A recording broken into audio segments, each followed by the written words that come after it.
Hello, everybody, and welcome to Action and Adventure, the Hasbro Universe Podcast. I'm your host, Daniel. And I'm the other host, Callum. And today we have 3 comics for you, and, as always, a great show. First off, we have Optimus Prime number 15, as the falling begins. Onyx Prime, the Dark Shadow, has returned to Cybertron.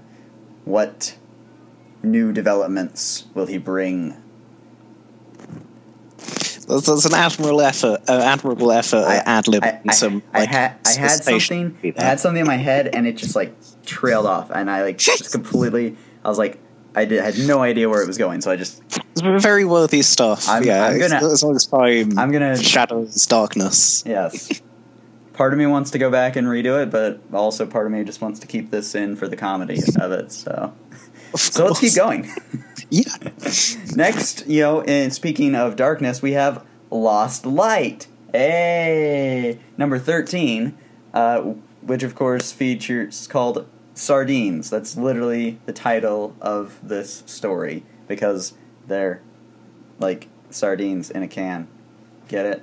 What are you talking about? This is the issue where they get pizza. Are you misleading everyone? Yes. Wait, did I read the wrong? Dang it! I read the wrong comic, didn't I? You mean to tell me that there was a good issue of Lost Light this week? We'll get to that later. And of course, to finish it all off, we have Rom and the Micronauts as they journey into microspace to defeat Baron Karza and the Dire Wraiths. But first, we have some news. We have the solicitations from IDW for April 2018. So, let's see, first off... Optimus Prime 18, which, rather than the Falling Part 4, it is, in fact, the Falling Interlude. And we have I was about to say flashback episode, a flashback issue of Optimus Prime. Similar setup to issue 10. We have got Kazama on bookends from the look of it, and Livia Ramondelli drawing flashbacks, and we're promised to learn, it's the secret history of Onyx Prime.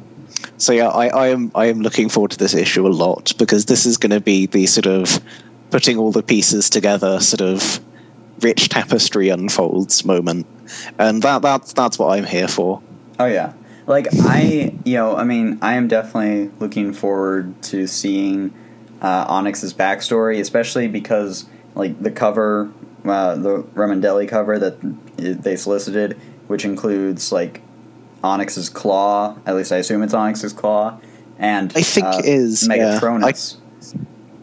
I looked up Livio's previous art of Onyx, and I think that is supposed to be Onyx's claw we're looking at. Yeah, well, and that's the thing, and we know those two have a backstory that is going to, based on what we saw with issue 10. So this is going to kind of explore that. Well, hopefully it'll explain it'll delve into the talisman a little bit and see how Onyx got that, especially considering that connection with Prismos and all that.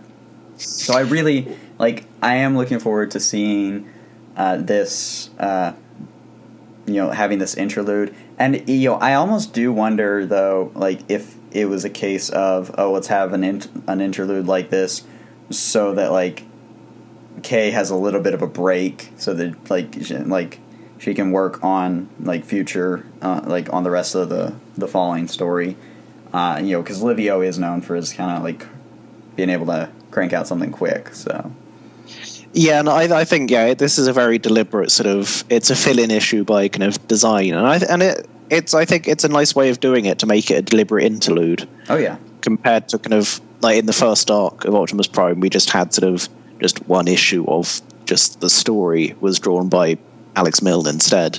But I like when you're sort of, the fill-ins are sort of, there's a reason for it to be a different artist almost, whether it's Lost Light normally just here is a two-parter or something drawn by a different artist. Yeah. But I like the idea of having a sort of an interlude within our bigger story to sort of account for the guest artist.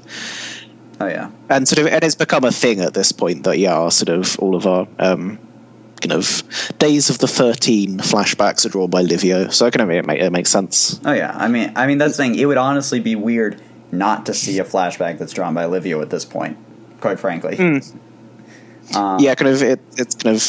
this little era has been his thing since I don't remember what the issue number, but it was the Crucible, wasn't it? Our first sort of full issue of Galvatron the Barbarian.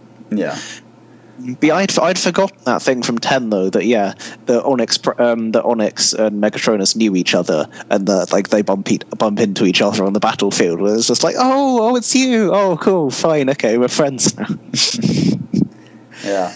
See, and I also can't help but wonder, because we currently have the theory going that Onyx is, prepping for the arrival of Unicron.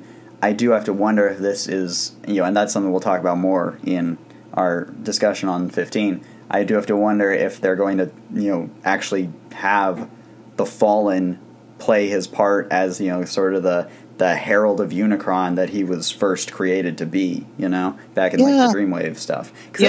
Honestly, that's an idea that I don't feel like, even when Megatronus / the Fallen has been included in other media, he's never really had that same whole, like, the whole betrayal of the 13 to Unicron thing really be explored.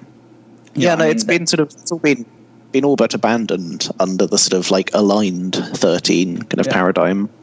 Oh yeah, and that's the thing. And so I really, as someone who was a fan of the Fallen back, when he first showed up in Dreamwave, I would love to see that kind of play out. And I really, just kind of Megatronus is like, just hasn't gotten a whole lot to do. I mean, to be fair, there's also other members of the 13, but he is kind of one of the big ones that has just kind of been ignored for the most part up until like Optimus Prime number 13 or number 10. Sorry. Yeah.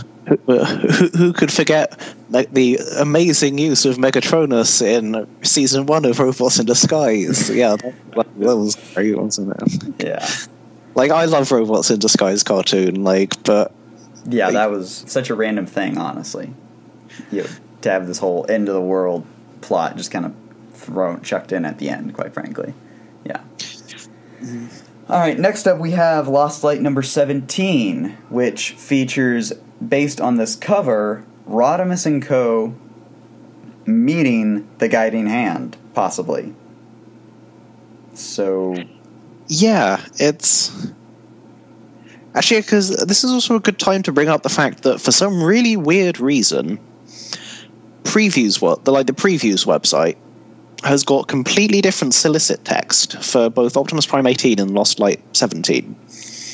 Like, Comixology and the sort of, like, the press-released kind of solicits, they have, they all have the same text, but then previewsworld.com, for some reason, has completely different text. The Optimus Prime one includes a spelling error. I think, what was it? Oh, yeah, missing N in Millennia, it was. And then the Lost Light one is just full of errors. Like, it calls, the Previews World one calls, like, Rodimus Hot Rod, and calls the After Spark the All Spark. And, it's weird. It's like Previews World, like, lost the solicits, and then had, like, someone write them back up from memory. But that is weird. But yeah, I bring it up because the seemingly proper solicit text for Lost Light 17 is very coy. It says, "Oh yes, Rodimus and Co. are finally happy, eager to see out their days on a peaceful world where contentment is inevitable and good things keep happening, whether they want them to or not. Is there a downside? No. Oh, all right then, yes, and it's a big one." And so it's very coy about it. The kind of weird alternative solicit text is very upfront about the fact that it's because they're dead, supposedly, and they're in the Afterspark. Yep. They're all dead. But if they were going to be dead, I would expect a Shockwave homage cover. Come on, people. It's the most obvious thing in the book. No, but then you would just have a stupid cover that says Transformers Lost Light are all dead, and I'll hate it, because I hate it whenever people fuck up homaging that cover. Like, but you could change it like the Lost Light. Lost Light is dead. I don't know. I don't know. But yeah, I think it was Optimus Prime 1 that got an alternate cover that was, Optimus Prime R Rule 1. Yes, Optimus Prime R Rule 1. Yeah. But yeah, clearly Rodimus and co aren't actually going to be dead. Or, I don't know. I kind of... It's really weird to me, the notion that they are literally going to meet God. Well, gods. It's a pantheon. But, yeah. Technically, Primus did create the guiding. Yeah, it was Primus. Then, he split himself, didn't he? Yeah. But yeah, it's James Roberts that basically set up the sort of now long-established sort of agnosticism of this universe. And it's going to be really weird if it is suddenly broken and, everyone, just hangs out with gods for a bit. It is a nice cover, though. Like, Rodimus standing there with the guiding hand all standing around. It's cool. Yeah, and because this is part 2 of 3 of Everlasting Voices. Yeah. It's interesting to ponder about what's going on with Lost Light, because, 16 to 18 is the Everlasting Voices trilogy. And then sort of James Roberts sort of loosely implied that 19 and 20 were sort of something. When sort of listing upcoming issues, he would have put them together as 19 to 20 top secret. And I wonder about that. I don't know, could it be sort of Unicron tie-in issues? Because 19 and 20 would be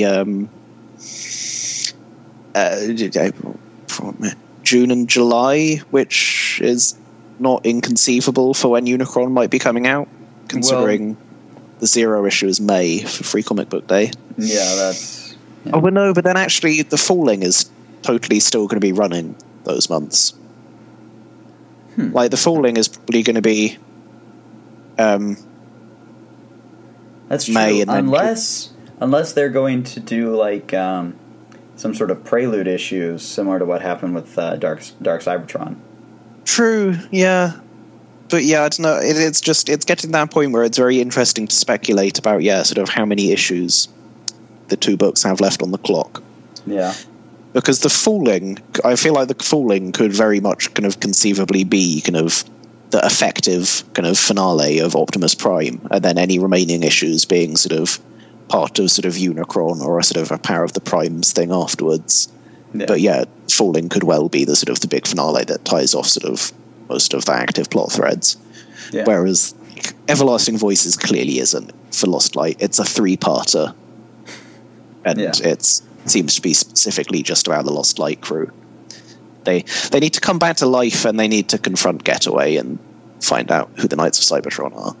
And that's going to happen in a 3-parter. Yeah, like it needs to be like at least a sort of 5 or 6 part, because otherwise you don't have like 2 issues in the middle for everyone to sit down and explain the plot to each other. Like it's a James Roberts finale. Yeah. Next up, we have Transformers vs. Visionaries number 5, the final issue, as Leoric and the Spectral Knights team up with the Transformers to defeat Viralina and the Darkling Lords and Merklin. And some pretty sweet covers. We got the cover A by Fico, which features Leoric and Viralina squaring off. We got a great cover by Sarah Pitre. Oh yeah, it's lovely. Sarah Pitre Durocher. I think I said that right. Have I ever said her name right on the podcast? Honestly, I'm starting to question that. And it's a very nice painting of Viralina and Ironhide and Breakdown and Wheeljack. And then, of course, we have the Brendan Cahill cover, which has Tankor and Sindar, which make for a good pair, considering those 2 characters. But like I love that Fico also one. That like I'd have a poster of that, please and thank you. Oh yeah. But yeah, it does just and like the references to the drill team in the solicit text, it does just remind me of the very weird kind of, and again like editorial, the very weird discontinuity between First Strike and Transformers vs. Visionaries. where in First Strike the talisman got activated like next door to Cybertron's core. But now in Transformers vs. Visionaries, it's a race against time to stop the talisman before it tunnels downwards to the core. Yeah. Did they start moving it back up through the tunnels and then like get distracted and leave it somewhere, I guess? Yeah. I don't know. But yeah, again, that is a sort of, yeah. Again, it's just... yeah. It's one of those weird things. And then we have Rom and the Micronauts number 5, the final issue of Rom and the Micronauts, as, of course, you know, the Micronauts and Rom go head-to-head with Baron Karza and the Dire Wraiths to prevent the rising of the Presence. And so yeah, this will be the final issue of Rom and the Micronauts, and I'm curious to see what happens when we get the May solicitations, because as it stands right now, this is kind of the last non-Transformers related title in the Hasbro Universe, since Scarlet Strikeforce got unfortunately killed before its time. But we do know Rom is involved in Unicron, at least, so... Yeah, it's... like, I kind of feel like if they were going to launch another ROM series, they'd wait until after Unicron. Yeah, well, and it'll definitely, you know, like, you know, who knows what they'll try to do with the character, because, I mean, you know, because Alonia is going to be threatened by Unicron, at least in the Zero issue, based on solicit text, it's hard to know if they'll use that as sort of a soft reboot. Not that I want that to happen, like, but maybe, you know, he'll be out in space kind of trying to lead his like the Space Knights or something. As much as I would prefer him to stay on Earth, you know, with his Earth-based cast like Darby and Camilla and all that, still, you know, it'll be interesting to see what happens. Because I was rereading Reinforcements to occupy myself in the tube yesterday, and there's a bunch of hanging plot threads on Earth that I think could have been swept aside, well, during Volume 3, because there was no space for B plots because of the backup story, and during Rom and the Micronauts, because it's also about the Micronauts. But so there was, what were Beachhead and Grunt going to do next that vaguely alluded to Micronauts? Yeah, and there was the stuff that Countdown and Caleb and Axiom and that guy they unwittingly recruited had going on, where sort of Leonard, they would, where they were sort of developing technology to sort of puppet control Rom by kind of reversing his sort of connection to the internet somehow. See, I am curious if that was supposed to be kind of, because like in the old Marvel series there was this plot point that the Wraiths kind of had their own little schism, because some of the younger Wraiths preferred the use of technology and the older Wraiths preferred the use of magic. And I kind of wonder if they were maybe setting up something like that to happen between Caleb, Axiom, and Countdown versus like Dirge and the Present, or the Absence, that kind of thing. So yeah, it's interesting because there was one scene in which Countdown does go and hang out with Dirge at the lighthouse and have a chat with him. So it's sort of loosely implied they were sort of still the same faction, but then Countdown has also been just very much doing his own thing. Other than like one scene where they talk briefly. Yeah, and that's the thing, and you know, it's one of those things about ROM that unfortunately it did have just too many plots going on at the same time. There was just I think just too much happening, quite frankly. Yeah, did any be? Actually, no. There was sort of some really brief stuff with Camilla and Darby during the third arc, wasn't there? But not a lot. But most of it was focused on Livia and Orpheon. And honestly, I kind of feel like Livia and Orpheon should have left after Reinforcements. I feel like had they left had there been like one arc that kind of introduced these other Space Knights, and then had them leave, I feel like that would have helped the pacing a lot better, in my opinion. But yeah, kind of Long Roads to Ruin ended up being a sort of very odd little sort of diversion. Sort of, it didn't really progress any of the sort of big ongoing plots a lot, other than sort of it kind of elaborating a little bit on the nature of the presence. Yeah. It really was kind of a waste of an arc, honestly. But yeah, that's it as far as the new comics goes. Where there's also a solicit for the third volume of Till All Are One, which of course collects 9 through 12 and the annual. I do really hope that series gets a hardcover release, though, because I think it deserves it, like a big omnibus. Great. Yeah, because I forget. I counted them up a while ago, but yeah, I think probably a kind of complete sort of Megrid Scott's Transformers omnibus would probably be too big to be feasible. But like, you could do it in two. You could do all the sort of Windbladey material and then all the Tallulah 1 material. But because actually no, I don't know. It was solicited months and months and months ago, but that Windblade collection that came out recently is so stupid.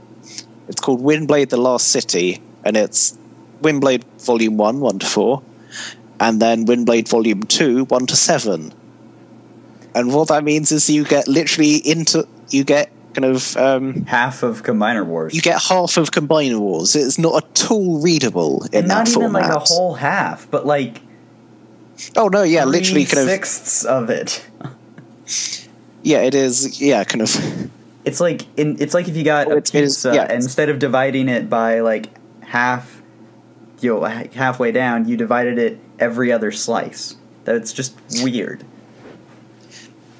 Well, yeah, it's just a weird way to. It's weird. Alternating parts of a story. It's not like Titan's Return, say, where the More Than Meets the Eye issues and the XRID issues were each going to have their own separate little thing. This is literally alternating parts of a single story. And was anyone actually like paying attention to what they were putting into this paperback? Because just clearly I don't understand how this happened otherwise. Clearly. Either leave out 1 to 3 of the second volume, or put in the extra issues to actually complete the Combiner Wars story. Yeah. Like, those were the two options. They found a third, stupider option. Yeah. Anyways, shall we talk about Optimus Prime? Yes, let's. Let's talk about Optimus Prime, number 15, The Falling, Chapter 1, Surfeit of Primes. It was good. I like it. We've waited a long time for this story, haven't we? And this is just the first part. It was very much the first part of a story. But yeah, no, that's a very good issue. Yeah. Well, I really love how it opens with the Mistress of Flames, like her flashback and her telling the story of of the first encounter she had with Onyx Prime to Tryon. Yeah. Yeah, I wasn't expecting when we got the kind of the iTunes preview, of this. I was like, oh gosh, wow, we are getting a flashback to that time they went to Antilla, like they like the Mistress talked about in the annual, and I guess we find out that the Mistress was totally lying in the annual, because she was like, oh yeah, we just empty planet, no one there, abandoned, but no, actually you met Onyx Prime and he killed your friend, Mistress, like, yeah. And the big thing that, like, I mean, it shows up later in the issue, but surely that is Unicron's eyeball. It, like, obviously it is also referencing the Nemesis from Beast Wars 2nd. Yeah. But wait, or Neo? I don't remember. It's from one of the Japanese Beast Warses. I don't remember. I believe which. It is from. It's from 2nd. Yeah, it's from 2nd. Surely it is Unicron's eyeball. Like, especially that first panel with it, where you're seeing kind of, it's just a big kind of, it's a kind of a closed eye with like its eyelid closed, and then a bunch of kind of random junky parts trailing off of it. Oh yeah. If it was just a nice, neat thing, you'd be like, okay, maybe this is just a spaceship or something that looks like an eye for some reason. But yeah, the fact that it has got just a bunch of stuff clinging onto it, like it is Unicron's eyeball that has been forcibly torn out. Surely it is. It's definitely drawn as an eye. It's a pupil.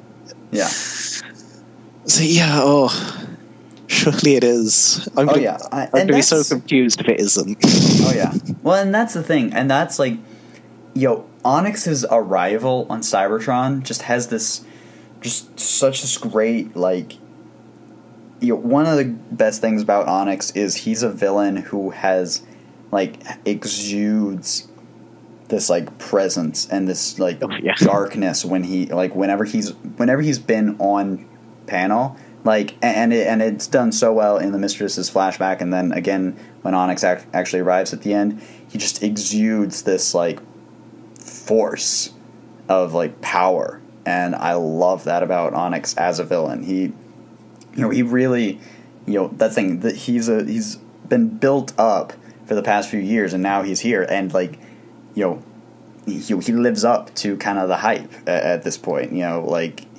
that's so, like, whether he can maintain it is, another matter. And that's the thing. And he shows up and he has Liege Maximo on a chain, like, which, who knows how genuine that is. After all, Liege Maximo is the liar of the 13. But still, it's like, it shows that, like, they used to be friends back in in the flashback issue back in number 10.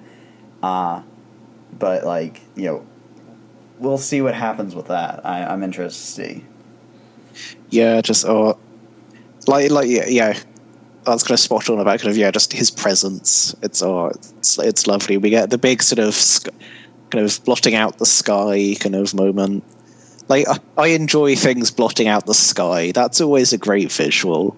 And a giant eyeball thing blotting out the sky. That's great. Oh yeah. But yeah, there's a lot of stuff I really like in this issue as well, and not just kind of the Onyx Prime stuff. There is a lot of sort of B plot stuff that I am very into as well. Like I talked about this the day the issue came out on Twitter and stuff. But yeah, I like that Starscream isn't being left quite as kind of woobified as he was at the end of the Tallulah One annual. He's not just going to sit around feeling sorry for himself. Starscream is still going to be fundamentally Starscream. Yeah. He's still going to be a smug git who... Yeah, where he describes, it's like, how, like, I'm still the best leader that Cybertron has seen. It's like, he actually has a point. He is kind of right. I mean... It's true. It's true. He is still casually belittling other people for his own amusement. Yeah. And like, I think, I compared it to that really good Rat Trap quote from the Tallulah One annual. Starscream has chosen to do good, but that doesn't mean that he's going to be good at the same time. Yeah. And that's one of the things that I really like, about this issue. We also get, like, some pretty cool, like, I also like that Scoop showed up again. Yes. And like he and Starscream have their conversation, and I like how kind of Bumblebee is starting to be a lot more blasé about because it's like back in TLR1 he would always like disappear and all that and everything, but now he's like just like he like literally leaves a room, like he leaves a wall, like through a wall, and comes back as like, Starscream, something's happening out there. It's like he's kind of just starting to give up the charade that he's just a figment of Starscream's imaginations. And I know that's more for the sake of us, like as the readers, because now we do know that he's still alive. But it is kind of funny just to like see it like progress to this point where he's just like, screw it, I'm just gonna walk out. I do really love that panel where he's just kind of like leaning back through the wall, like he's just kind of halfway through it, kind of it's Starscream. Yeah. Oh, but actually, and talking of B-plot stuff in this issue, and, well, Scoop, we're coming back to that thing where it was implied that the Dark Cybertron prophecy wasn't actually about Dark Cybertron, and maybe it was about Optimus, maybe it's about Onyx, like, oh... Because I'd kind of forgotten about that when I'd been sort of doing a lot of my sort of Onyx Prime sort of theorizing. But yeah, back in, I think it was issue 50, I think, it wasn't like 51 or anything.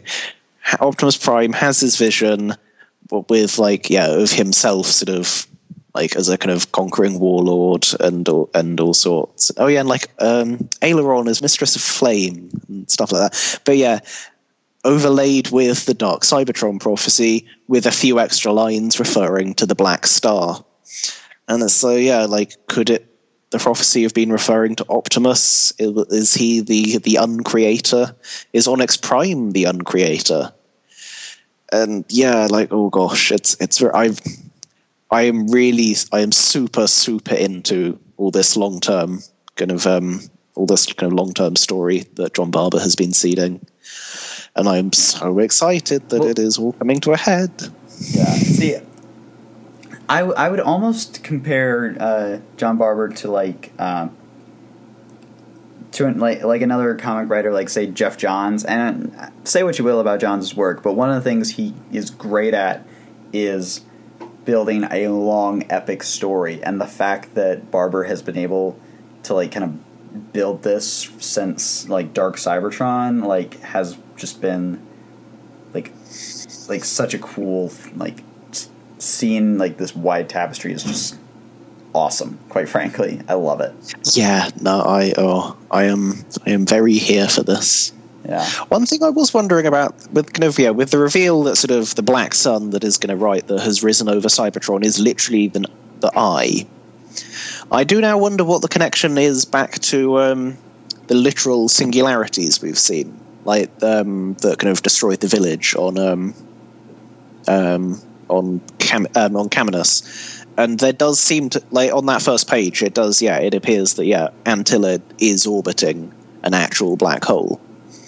So I do wonder what the connection is. And I wonder if maybe can the eye maybe kind of generate singularities, and maybe there's some kind of connection with them, because it kind of looked in the annual like, because Onyx Prime was immune to the singularity that appeared on Caminus in the annual, and possibly I think kind of it was deliberately vague about it, but it was sort of vague, kind of implied that Onyx Prime's soldiers might have kind of retreated through it. So I kind of wonder if, can the eye generate singularities and they're sort of connected to it somehow? I don't know. But yeah, no, I'm interested. It's an interesting I'm point. interested by what the connection is there. Yeah, it's a good point. We'll have to see how that transpires. Actually, and speaking of Onyx Prime's army, they're on page 2. It is incredibly unambiguous Optimus Primal and Beast Wars Megatron. Like, well, hey, we don't know that. It could be T-Rex. It could technically be T-Rex. It's true. Wouldn't that be such a great like subversion? Is like have Optimus Primal show up? Because I mean, let's face it, I honestly can't even tell you if any other character has used any Optimus Primal mold. At least any of his like season 1 body molds. Like, I don't think literally any other character has used that. If it was Transmetal, then I could say it might be Ape Link. But like, yeah, it's like that body is unambiguously I keep wanting to say Onyx Primal, but Optimus Primal. But yeah, it would like be great. And then like, you know, like behind him, backing him up is friggin' T-Rex of all characters. I would love that, but that's just me. I don't know. I'd enjoy it if sort of we see kind of Optimus Primal not in shadow, and he's got that like universe deco where the gorilla has got sort of like David Bowie makeup on. This is a John Barber comic we're talking about. It's true, yeah. But I suspect rather he will be in his season 1 colors, not least because of the toy that's coming out. Yeah. Well, actually, think about the toy. It does raise the interesting point of sort of, will we see Optimal Optimus? Like, I assume if we get Power of the Primes event, I assume we would get Optimal Optimus as part of that. Yeah, I don't know. It'll be interesting to see. And we also get some brief stuff with like the Junkions and like their mining. Yeah. Like Junkions and humans are like mining Ore 13 and you're checking on a lot of stuff. Yeah. This issue. Yeah, and I do kind of like how all the construction workers have, the Transformers oil rig worker / construction worker uniform that we've seen in every iteration of the franchise since G1. Or it's basically they're dressed like Sparkplug with Wiki. Yeah. Yeah. And and of course, sorry, you go. I was gonna say, nice new character design in Magrada, the linguist in the flashback. That with dreadlocks. That's very cool, and cool like owl goggles, like bird goggles. I don't know. Yeah. Yeah. And of course, at the end, it is revealed like Onyx Prime says that Optimus Prime is the Arisen. Whether that proves true or not, we'll see. But yeah, my personal theory on this is that the Arisen never actually existed during the time of the 13, and was instead a legend that a 13th Prime would arise. And so when Onyx says that Optimus is the Arisen, he is saying, well, yeah, you, as the person who have now taken the Matrix, are fulfilling the prophecy of the Arisen. You're the Arisen in that sense, not in the, oh hey, it's my old pal the Arisen who I knew back in the day. That's my theory. Yeah. Well, and it would also be really interesting if they subvert that with the power of the Primes and Optimus Primal. Everyone is mistaking Optimus Prime for the Arisen because he looks exactly like Optimus Primal. Yeah. Boom. And boom, you don't even have to call Optimus Primal by name now. He's just the Arisen, or Primal, Boom, you don't even have to call him Optimus. Although equally, I'm sure I think I have suggested that myself in the past, but also it's just a bit like, of all the characters to make a sort of an ancient sort of pseudo god person, Optimus Primal is not a great one. Like, more so than Optimus Prime. Optimus Primal is not really a person who should be a big, important god person from the dawn of time.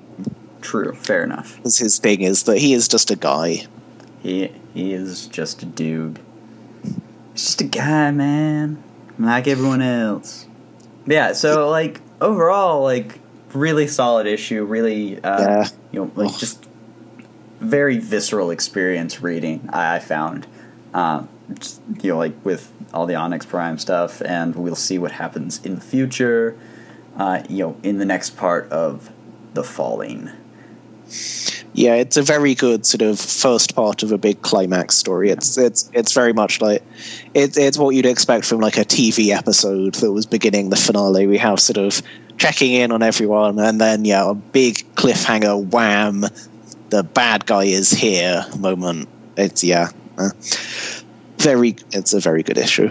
Thumbs up. Yeah. Anything else to say about Optimus Prime? I think that's everything that at least I can remember I wanted to say. Alright. Next up, Lost Light number 13. Callum, what did you think of this issue? There were parts of it I liked. I enjoyed quite a lot of the humour that was going on in this issue. And nice Alex Milner. It's a nice treat to have as a guest artist. And I liked some of the mystery stuff going on. There's lots of sort of interesting teasers going on. Things like, kind of the Necrobot cloak that's showing the benzene cluster that doesn't quite match, and sort of the benzene cluster has been mentioned before as sort of a region of interest. And Red Alert calls it threadbare, which I believe calls back to some of the dialogue associated with Drift, the vision that Drift had of the series finale back at was that issue 1? I don't remember. But so like there's some interesting stuff going on, some funny stuff going on. but also just like, this is part one of a story that isn't going to be continued for like 3 months now because we're getting a Scavengers 2-parter. It's really unsatisfying like that. Yeah, I can pretty much sum up my reaction to this issue in one sound effect.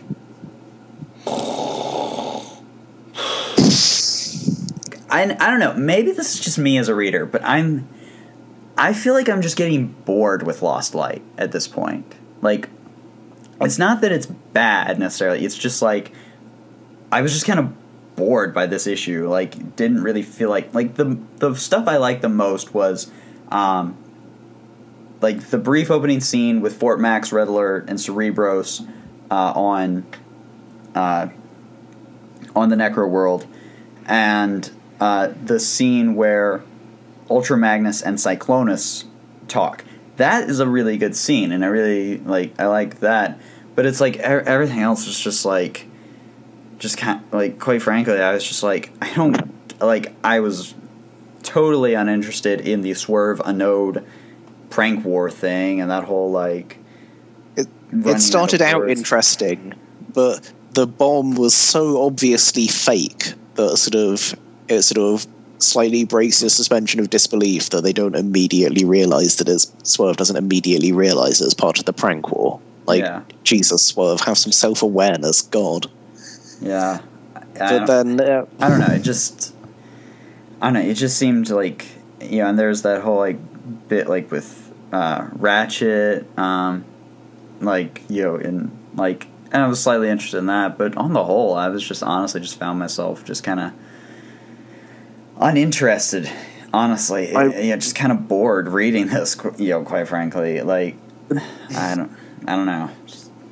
The bit I tuned out for was the bit I 100% like got bored with the Cyclonus reacting to to Tailgate's death thing, because the comic clearly expects me to have an emotional reaction to this. This is definitely deliberate feels bait being written here.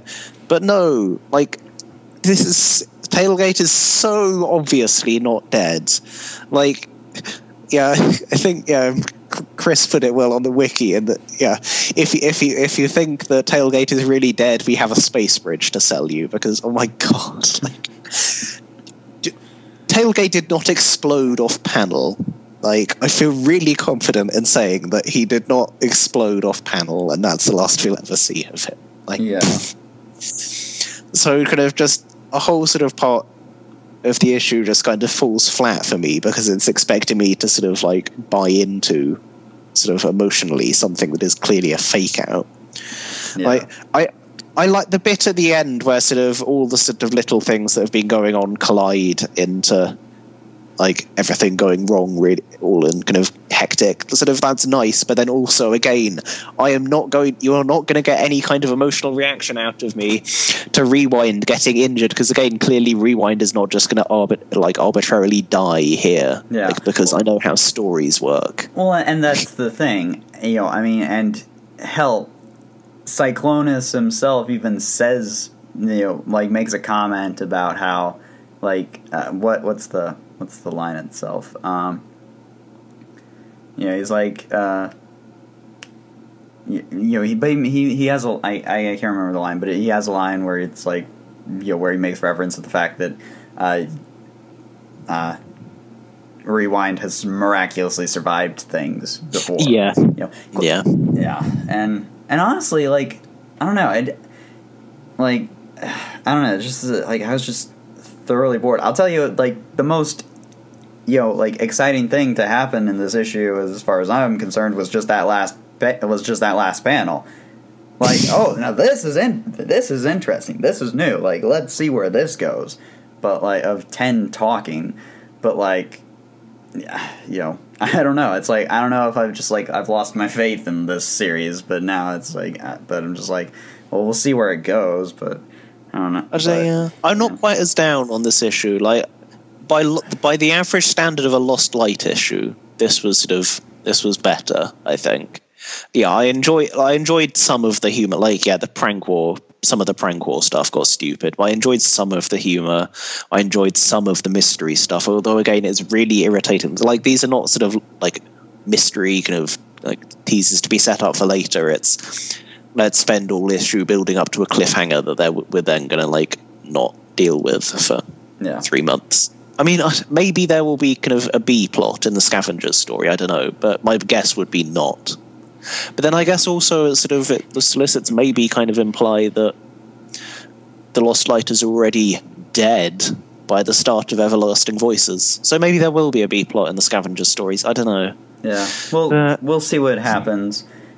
Admittedly, it's one of those things. It's like I wasn't a huge fan of this issue, and now you remind me that we have a Scavengers story for the next few months, and it's like, oh man, any fans of Lost Light are going to be very disappointed in me if they're listening.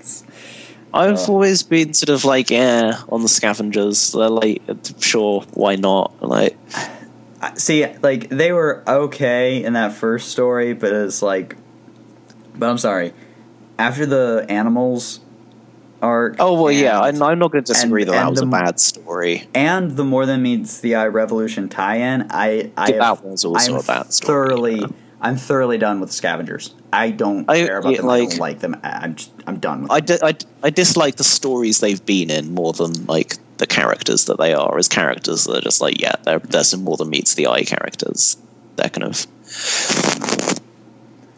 like there is a smart alecky one, and there's some like depressed ones, and there's a sort of a funny one, and I will say this: I'm interested to see more of like.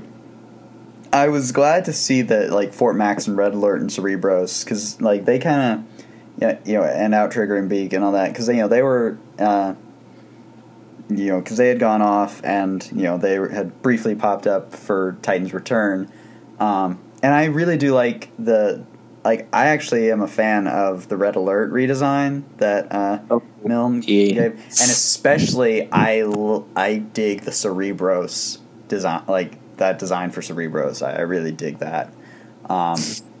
Incorporating some of the like the Titan's Return toy elements, like with the blue and like the arms of the Titan Master into the head. I thought that was cool. Although on the flip side of that, I'm also disappointed that because it's implied from that scene that like pretty much every like that the Decepticons murdered everyone on that that was left behind on Necroworld. And I'm a little disappointed by that. Just like we have this whole collection of characters who were thought dead and all that, which could have been a great way to like kind of like bring back some characters who were believed dead, outside of like Roller and all that, and it's just kind of wasted by Fangry and the Decepticons killed them all. Yeah, no, I can't say I'm a fan of. I think the Red Alert is a bit too the Red Alert design it's a bit too busy. I get people who don't like it. I personally do. I don't know. I love Alex Milne's art, but I think his own character designs often get a bit busy. Like I think More Than Meets the Eye had a really nice thing going on of having Alex Milne drawing character designs that were mostly done by Nick Roach. Yeah. I love Nick Roach, kind of chunky, smooth, character designs. He is great when it comes to designs. But actually, interesting. Yeah, but the opening scene, Outrigger and Beak. Well, Beak didn't the end of the Titan's Return story. Didn't that suggest that Outrigger and Beak had gone home and to Cybertron, and that Beak would have presumably had his surgery and be back to normal, but Beak is still acting like a bird in this, and they're back hanging out with this gang. Yeah, it's a little weird, but meh.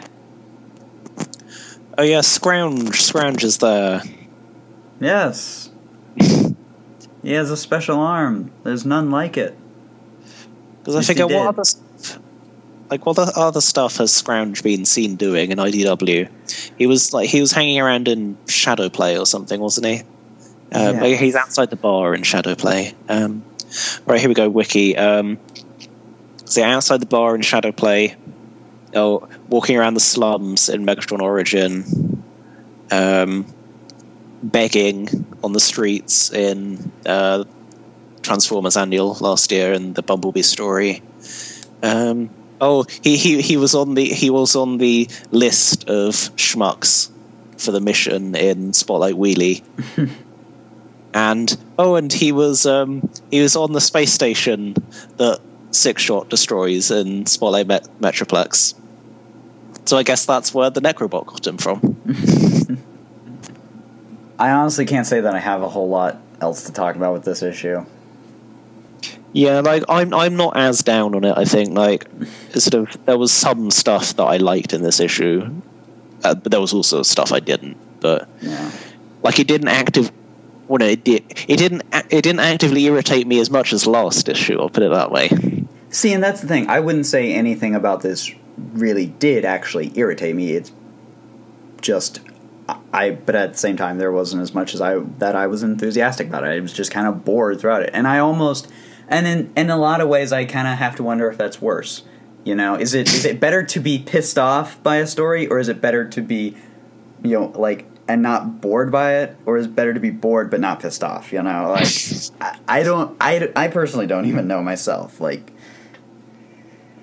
but yeah, that's. Oh, actually, yeah. One thing that I do feel I should mention before we finish on this is the thing with the speech bubble border colors on the early warning device and the radio messages. It may just be errors in the letter. Well, yeah, like lettering errors. But there's this weird thing where the first few times the early warning device appears, it has turquoise bordered speech bubbles because, I guess it's the thing Brainstorm made, and he's turquoise. Then when on the first few pages, when Fort Max and Co are sort of radioing each other, they have blue speech bubble outlines, which I feel is sort of a pretty standard kind of radio message bubble outline. But then when Fort Max rings Rodimus, his radio bubbles come up turquoise. And so that did make me wonder, is that trying to suggest that somebody is faking Fortress Maximus's voice using the same technology? But then on the last page, when the early warning device squawks again, that has blue bubbles, so I really don't know. It may well just be an error. But given the fact that either Fort Max is lying about Tailgate, possibly because, I don't know, Tailgate, something weird happened to Tailgate and Tailgate asked him to lie so that Cyclonus didn't find out or something, or the message was fake, or Rodimus lied for some reason, because clearly Tailgate did not actually explode, so there is some sort of subterfuge going on somewhere in the process. So yeah, just that turquoise bubble on the message made me wonder if someone was faking Fort Max's voice, because of course the whole thing with the early warning devices that could impersonate famous voices. But yeah, I really don't know, especially with the thing where the bubble is blue on the last page. Yeah, it may well just be an error, but it was an interesting thing I noticed. Yeah. We'll have to see what happens with that. Rom and the Micronauts? Yeah. This series is surprising me so much. I love this series. It's great. I know. It's this is actually I don't know if it was the fact if it's the fact that Raya left and Gage is the only writer now, or if it's just that the Micronauts just have breathed new life. But this is such a good issue, and such I love this miniseries so much. Honestly, I really do. I really enjoy Rom's kind of interactions with the Micronauts, with him talking with Olivia and Acroyear. I will say this: the Micronauts definitely don't feel in a lot of the ways the same as how Bunn and Johnston were writing them. but I don't know. In some ways, I kind of like what I like what Gage is doing, and in other ways, I don't. Like, I'm still not entirely like a huge fan of like Rom being able to remove his mask. Same with Acroyear, especially because that's like never really come up. Like I didn't even realize that was supposed to be like a mask separate from everything else. I thought it was just kind of a general kind of eye line, like way to indicate Acroyear's eye line. And I almost, like, when I was reading this issue, I almost had to wonder if the reason that the characters like sound different is because Gage is writing them similar to, like, more as the Marvel Micronauts, which, granted, I have not read the Marvel Micronauts, but I do know Acroyear's whole shtick in that was that he was, noble, honorable warrior. And that hasn't really been, like, he's been a warrior, but not quite a noble warrior in past issues of Micronauts. At least to me, he hasn't really come off as a noble warrior, more as just like guy who likes to fight, almost like the teams is Drax the Destroyer from Guardians, from the Guardians of the Galaxy movie. But yeah, it's just like it's such a it's really well done, like a really good story and really great art from Paolo Villanelli, like so good. Yeah, it's kind of. I was expecting this series to be a bit sort of going through the plot motions kind of thing. But no, like, this issue is kind of mostly character stuff, honestly. And it's really great character stuff. Like, I will admit, Fen and Acroyear apparently, like, crushing on each other. That's kind of a bit out of nowhere. But it's really interesting, so I'll go with it. Yeah, I'm not opposed. Like, I will say this. I'm not opposed to it, but it did kind of be like, this doesn't... Like if you look at any of their interactions in the Micronaut series, like, this kind of does come out of nowhere. I hate to say it. Well, I will say the crushing itself comes a bit out of nowhere, but it's not going to be incompatible with what's come before, because the two of them were Fen and Acroyear were kind of always the two Micronauts that were really up for a fight. Like, when something is happening, it's always like Fen dives into the action because she's sort of an adrenaline junkie, and Acroyear dives into the action because he just loves fighting things. And so it works. It's not a weird pairing to set up as a thing by any means. But yeah, it is. It's totally new for this series. But yeah, and it works. So I'm cool with it. Yeah. But yeah, there is so much good character stuff in this, though. It's like Rom and Acroyear bonding over being kind of like sad cyborg warrior men, and that was like great. The thing with the masks is really good. Or again, like the issue of just Rom's mask. What exactly is the deal with Rom being able to unmask? Yeah, I mean, I'll admit I'm not a huge fan of it. We just have to accept it at this point. Yeah.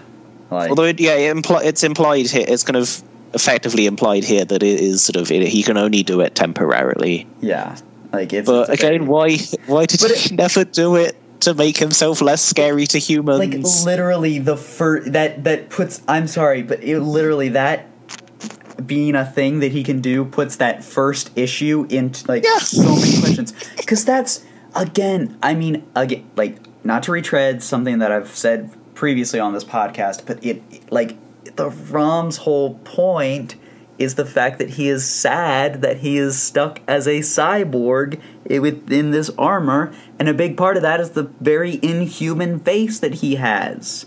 It's just a blank slate with little slit and glowing red eyes. It's very inhuman, and it's part of the whole thing, but whatever. I can deal. We've talked a lot about it. Yeah. Yes, I've gone on the record as saying I think it's a bad idea, but it does remind. Doing this does remind me of how much I love the sort of the aesthetic of how the armor changes shape with the sort of weird sort of like almost sort of digital looking kind of patterns and kind of it's like almost kind of it's distorted sort of digitally rather than just sort of like loopy changing shape. Yeah, it's a cool aesthetic. Well, and I love in that scene how Rom describes Livia is it gets the romantic like in me. It's like it's like it makes me do it's cute. Rom's in love. The character stuff in this issue is so good. Like, those 2 pages with Rom and Acroyear talking are just like fantastic. Yeah, and that's the thing. And those characters have kind of had a rapport with one another. As like I think as we coined back when Revolution was happening, we called like armor bros. They're the armor bros, and it's like now the armor bros. Now they're sad armor bros, sad cyborg bros. It's like. So I really do like that, and I also enjoyed and I also liked Rom and Larissa's interaction. I think that was immediately afterwards. So it was really cool, and of course at that ending with Rom generating his own sword, and him and Acroyear are about to duke it out. I was like, oh man, that thing. I was like, oh man, I'm so disappointed. This is the last page because it's like, I just wanted to keep reading. So, but it leaves me wanting more. And for a miniseries, that's kind of a good thing, honestly, in some regards. Actually, I'd forgotten until quite recently, but Rom's neutralizer sword did show up in the first arc, didn't it? Yeah. But just talking about new stuff. Larissa's centaur form, that's new, right? We haven't seen our Larissa interchanging like that, right? I'm trying to recall if she had. Did she have that form? She had that form in the annual. Possible future evil Larissa. Well, not evil.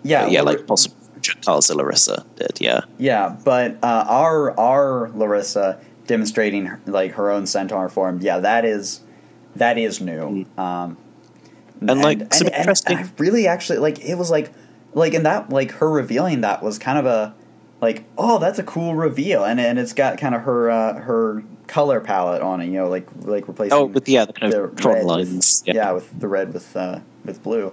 I really dug that. I thought it was really cool. Some kind of interesting new kind of Micronauts kind of lore, effectively, as well, in that sort of with the whole thing of clone spare limbs and organs, which they can then interchange with for kind of medical aid if they lose them. Yeah, that was interesting. It's kind of the first time interchanging has really been defined in any real way. Because that's the thing. Interchanging kind of just meant, in the previous Micronaut series, just kind of meant general superpowers. Like, Cars is good, or like that thing. For instance, the big one I always like to bring up is Shazrayla interchanging her own blood to make it to make poisons. Interchanging stuff with her own blood to make poisons. Karza interchanging to produce a centaur form, or it just kind of generally meant kind of. It's been sort of transformation or sort of combination or sort of something vaguely kind of fusiony. Yeah. But it's kind of interesting to have kind of new kind of lore effectively from Micronauts. That was cool. And also apparently, the fact that it is apparently possible for Rom to learn how to interchange is very interesting. Yeah. And the fact that robots can download kind of code to just allow them to interchange. I also really dug the Dire Wraith infected Reptos and the Hornetroid and all that. Those were just really cool. Honestly, the art is such a big part, such a good part of this book. It's just Paolo's art. It's great, honestly. Love it. So. Kind of one thing I would comment on that, and kind of it's not sort of it is ultimately a sensible decision, but kind of the way that this book has solved the problem of having a large cast is by basically sidelining Microtron and Biotron, which I really like. Microtron, he's terrible, sassy little child, and I love him. But from a storytelling perspective, it has been a sensible choice for this issue, and I'm guessing kind of for as long as we're staying in microspace, our kind of proper principal cast is Rom, Fen, Larissa, and Acroyear. Yeah. That's a far more manageable cast than adding in both Trons and having any more Space Knights in here with them. So like, I miss Microtron being a sassy little bastard, but I'm like, I accept that it makes sense for storytelling reasons. Yeah. Although I will say this about Biotron is like, I don't know if this is like an intentional redesign or if it's just Paolo drawing on the original Biotron stuff from like the toy and like the Marvel comic, but Biotron has a lot more of a human face. Yeah, I noticed in this issue, and I ain't digging that. I'm not a fan of the more human face. I prefer the more robotic face that he had back in. His robot face was cool. Yeah. So, but overall, I mean, it's it's like it's kind of collect our bearings, and they're in microspace. But yeah, it was a good solid issue. Just kind of chance to catch our breaths and have the characters interact more, and we'll see what happens next time. So. Yeah, I did really like taking the second issue to we've had a big kind of wham bam first issue, and now pausing for a moment to have all the characters get to know each other, which is really nice. It's like as fun as a big kind of hectic kind of don't stop to breathe crossover can be. I like that. We've got this. It's cool. Oh, actually, here's the thing. Just looking back through it, that panel of a bunch of Space Knights.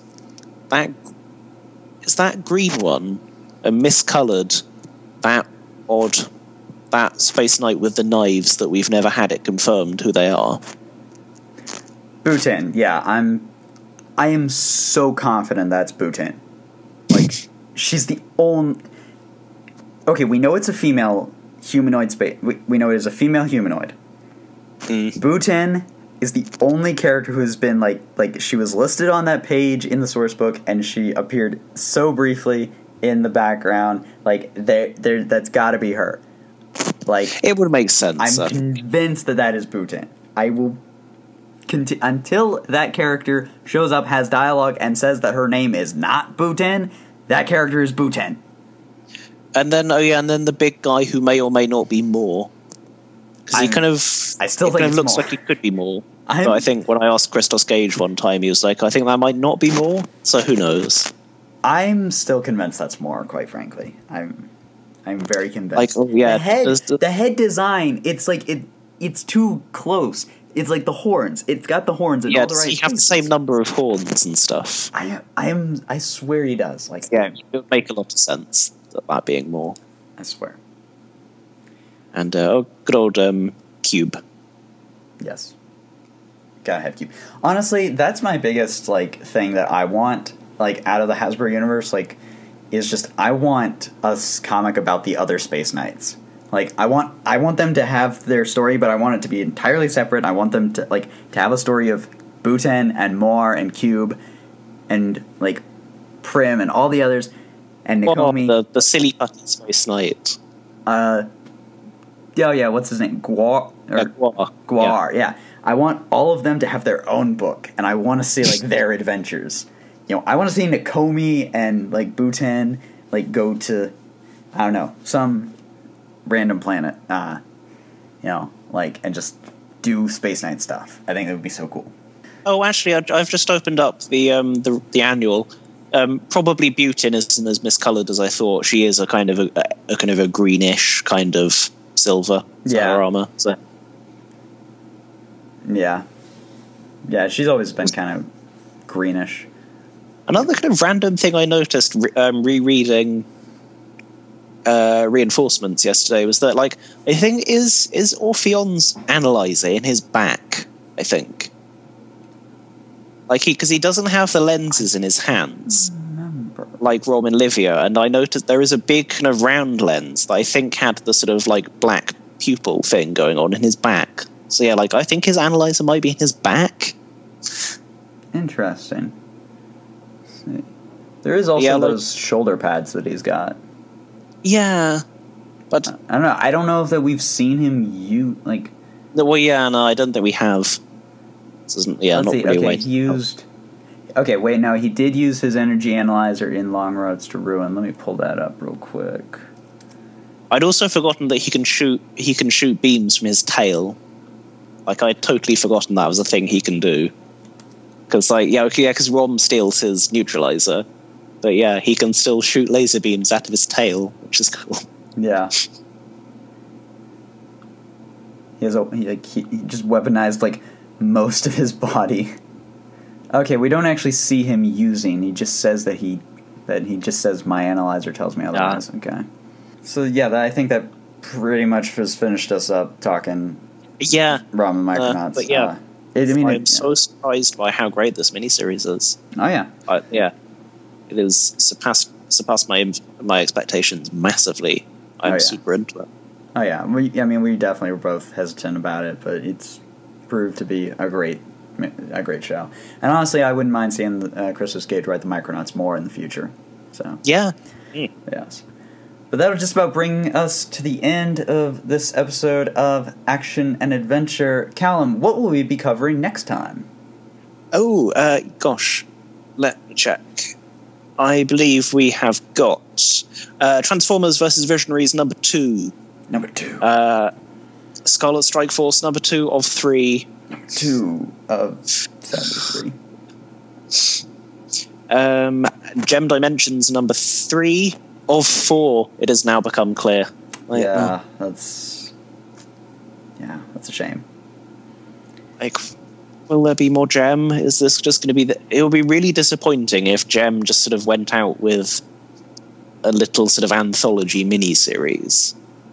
Yeah. Well, especially because from what I've gathered, like from you, there seems to be some plot hole or some plots that still need to be that never got really tied off in the Gem Solo series. There's definitely stuff you would like pick back up again. It was sort of nothing was sort of wrapped off or sort of concluded by Infinite. So yeah, no, it'll be a real shame if it ends up being the end of IDW Gem for the time being. And Lost Light 14, which is, well, technically it's coming out very quickly compared to the last issue of Lost Light, but that's more because issue 13 of Lost Light was incredibly late. 13 was the December issue, and it came out this week. Yeah. Wait, yeah, this week. Yeah. So yeah, no, it's more that just issue 13 was incredibly late, and then 14 is just a bit late in comparison. It's coming out in mid-February. Rather than 7th of February. So early like February. That's a weekend. Late January. Yeah. Yes. So yeah. That'll be good. That'll be a good solid week. All of those are coming out on February 7th, though. No. Visionaries and Strike Force are next week, and Dimensions a week after. Okay. Well, I need to correct my list then. But yeah. So thank you all for joining us. You can, of course, continue to follow this show on our Libsyn page at hasbrouniverse.libsyn.com, on allspark.com, our fantastic host. And, of course, if you want to share your own thoughts on these comics, you can visit the Allspark forums and jump in there, or tell us how wrong we are in our very own Action and Adventure podcast thread. You can also follow us on social media. We're on Twitter at Hasbro U Podcast. We're on Tumblr at Hasbro Universe Podcast.tumblr.com. And of course, you can find us on iTunes. And if you're there, leave us a review. Google Play, YouTube, and Player FM. Are we on that? Yes. Yeah. I keep forgetting to plug that, but it's always posted on the Allspark. I'm still not entirely sure what Player FM is, if I'm honest. But we're there, so yeah. Callum, where can and of course, we are still working on our ongoing project. Probably won't get to the next entry for a couple weeks, but we are still working on our ongoing project, Hasbro Universe Ranked, where we are ranking every single story in the Hasbro Universe. If you want to submit a story to us, be sure to check out the rules on our Libsyn page and get in your submissions for next time. Callum, where can our listeners find more of you on the internet? I can be found on a variety of forums, such as the Allspark. I will occasionally post on TFW, mostly if I get annoyed about. Sometimes I will, succumb to my vice of, doing the old, somebody is wrong on the internet, XKCD thing. And I can be found on Twitter, where you can find exciting commentary like hot takes on people being stupid about Toy Fair and the hottest takes, ladies and gentlemen, in non-binaries.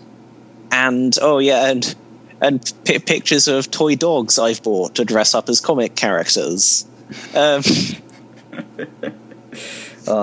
really want to get to TF Nation just to see this, honestly. I am going to have to break Buster with me, yeah.